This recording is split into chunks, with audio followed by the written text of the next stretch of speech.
दोस्तों आज की वीडियो में हम आपको राजस्थान चतुर्थ श्रेणी की तैयारी करने वाले विद्यार्थियों के लिए बहुत ही महत्वपूर्ण क्लास लेकर आए। अगर आप राजस्थान चतुर्थ श्रेणी में अपना सिलेक्शन चाहते हैं तो ये वीडियो आपके लिए काफ़ी यूजफुल होगी। हमारे प्यारे विद्यार्थियों, आप सभी के सपोर्ट से हमारे 198 सब्सक्राइबर कंप्लीट हो गए हैं। दोस्तों हम 2 सब्सक्राइबर और कंप्लीट कर दें जिससे हमारे 200 सब्सक्राइबर पूरे कंप्लीट हो जाएँ। तो चलते हैं हमारे वीडियो पर। ये रहा प्रश्न आपके सामने। चित्रकार मोहम्मद शमी जिन्होंने भगवान श्री कृष्ण का चित्रांकन अपने चित्रों में किया, संबंधित थे बीकानेर राज्य से, किशनगढ़ राज्य से, जयपुर राज्य से या फिर जोधपुर राज्य से। दोस्तों चित्रकार जो मोहम्मद शाह थे उन्होंने जो उनका संबंध जो है जयपुर राज्य से था। जयपुर इसका करेक्ट आंसर होगा। घुड़ला का त्यौहार किसकी स्मृति में मनाया जाता है?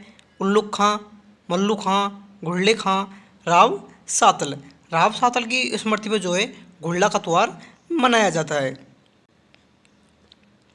झाला हवेली किस जिले या फिर महल में स्थित है?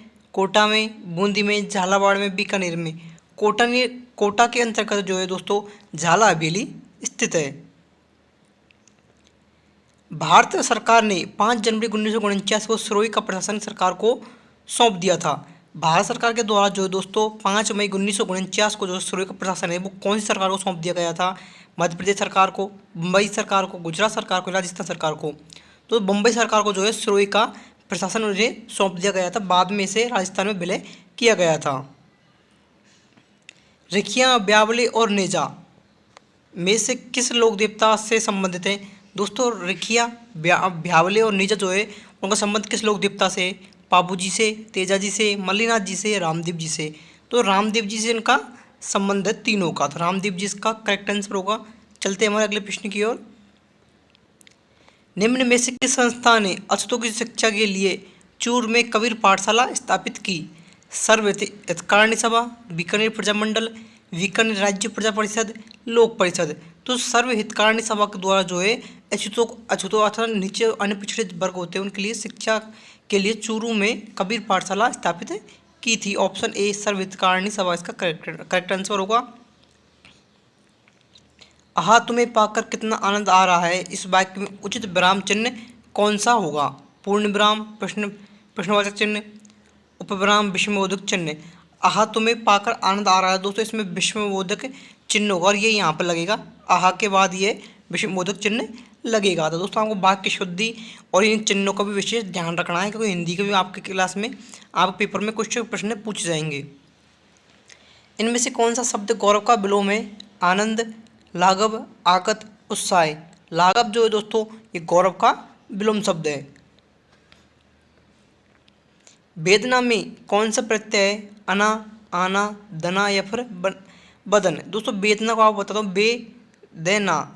तो दे में जो दोस्तों ए साइलेंट है, ये ए और ना ये अना प्रत्यय है। तो दोस्तों ऑप्शन ए अना इसका करेक्ट आंसर होगा। जी दोस्तों ये वेद प्लस अना से मिलकर बना हुआ है। दे में आपको पता है लास्ट में एक की ध्वनि निकलती है, तो वेदना इसका करेक्ट आंसर होगा। शासक पंचन देव या फिर पजवन निम्नलिखित में से किस राजवंश से संबंधित थे? बड़गुजर, गोइल, चौहान, कछवा। शासक पंचन देव या फिर जो पजवन थे उनका संबंध कछवाय वंश से था। कछवाय वंश इसका करेक्ट आंसर होगा। बड़वा यूप अभिलेख संबंधित है मौर्य वंश से, मौर्य वंश से, परमार वंश से, खींची वंश से। बड़वा युग का संबंध जो है दोस्तों मौर्य वंश से। ऑप्शन ए मौर्य वंश इसका करेक्ट आंसर होगा। सावन भादो सिंचाई परियोजना संबंधित है 12 जिले से, उदयपुर जिले से, अजमेर जिले से, कोटा जिले से। सावन भादो जो परियोजना है ये कोटा जिले से संबंधित है। कोटा जिला इसका एकदम करेक्ट आंसर हो। जिन भाइयों को कोटा आंसर आया उनका आंसर सही है। अगर दोस्तों आपने अभी तक हमारे वीडियो को लाइक, चैनल को सब्सक्राइब नहीं किया, जल्दी से वीडियो को लाइक करें, चैनल को सब्सक्राइब करें तथा अपने दोस्तों के साथ शेयर करें।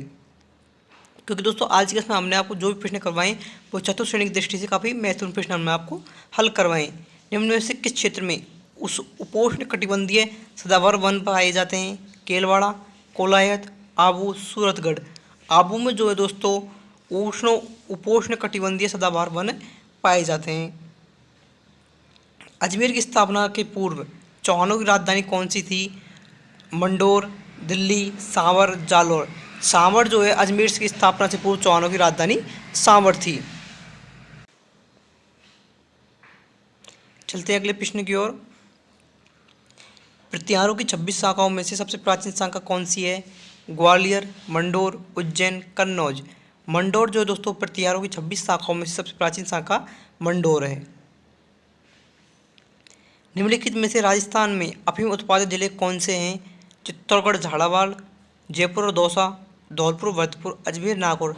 आपको जो ऑप्शन दिए गए इनमें से चित्तौड़गढ़ और झालावाड़ जो है दोस्तों अफीम उत्पादक जिले हैं, इनमें अफीम का उत्पादन किया जाता है। 2011 की जनगणना के अनुसार 90% से अधिक राजस्थान की कुल जनजाति जनसंख्या में शामिल हैं। 2011 में जो जनगणना हुई थी उसके अनुसार 90% से अधिक जनसंख्या जनजाति जो जनसंख्या है वो किसकी है? मीणा तथा गरासिया की, मीणा तथा भील तथा सहरिया, या फिर मीणा तथा सहरिया। मीणा तथा भील दोस्तों इसका एकदम करेक्ट आंसर होगा। आपको जनगणना से संबंधित प्रश्न याद रखना है, ये आपके पेपर में पूछे जाएंगे। मुगल मारवाड़ संघर्ष छिड़ने पर मेवाड़ के किस महाराणा ने राठौड़ों का साथ दिया? महाराणा जगत सिंह, महाराणा जयसिंह, महाराणा राज सिंह, या फिर महाराणा कर्ण सिंह। महाराणा राज सिंह के द्वारा जो है दोस्तों मुगल मारवाड़ जो संघर्ष छिड़ा था उसमें मेवाड़ के महाराजा राज सिंह ने राठौड़ों का साथ दिया था। निम्नलिखित में से किसने राजस्थान के मुख्यमंत्री का पद 4 बार धारित किया? दोस्तों मोहनलाल सुखाड़िया ने जो है राजस्थान के मुख्यमंत्री का पद 4 बार धारण किया था। प्रथम बार 7 हजारी के मनसब और मिर्जा राजा की उपाधि प्राप्त करने वाला आमेर का शासक कौन था?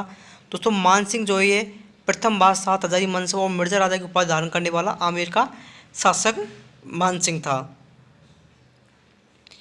कुबेमाला नामक कथा संग्रह में कितनी देसी भाषाओं का उल्लेख हुआ है? तो दोस्तों इसमें जो है 18 देसी भाषाओं का उल्लेख किया गया है। जी दोस्तों 18 देसी भाषाओं का उल्लेख कुबेमाला नामक कथा संग्रह में किया गया है।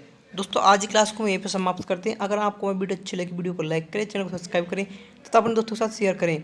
दोस्तों आज की क्लास में हमने आपको राजस्थान चतुर्थ श्रेणी की जो एग्जाम लगने वाली सितंबर माह में उसकी तैयारी के लिए 20 महत्वपूर्ण प्रश्न हल करवाएं। आप मुझे कमेंट करके बताएं 20 में से आपके कितने प्रश्न सही हुए हैं और कितने प्रश्न आपके गलत हुए हैं। अगर दोस्तों आपको 20 प्रश्न सही हुए हैं तो आपकी तैयारी बहुत सही है, लेकिन अगर आप 20 प्रश्नों में से कुछ भी प्रश्न सही नहीं कर पाए तो दोस्तों आपको तैयारी की जरूरत है और अब भी आपके पास समय है। अपने सपनों को पूरा करने के लिए आप तैयारी करें और 3 महीने के अंदर आप अपना सिलेक्शन ले सकते हैं। इसके लिए आपको जी जान लगा कर मेहनत करनी होगी। धन्यवाद। और दोस्तों चैनल को सब्सक्राइब करें क्योंकि 198 सब्सक्राइबर हमारे कंप्लीट हो गए हैं, तो आप बहुत जल्दी हमारे और सब्सक्राइब कंप्लीट हो जाएंगे, तो आप जल्दी से आज हमारे पूरे सब्सक्राइबर को 200 कंप्लीट करा दें। धन्यवाद। राम राम।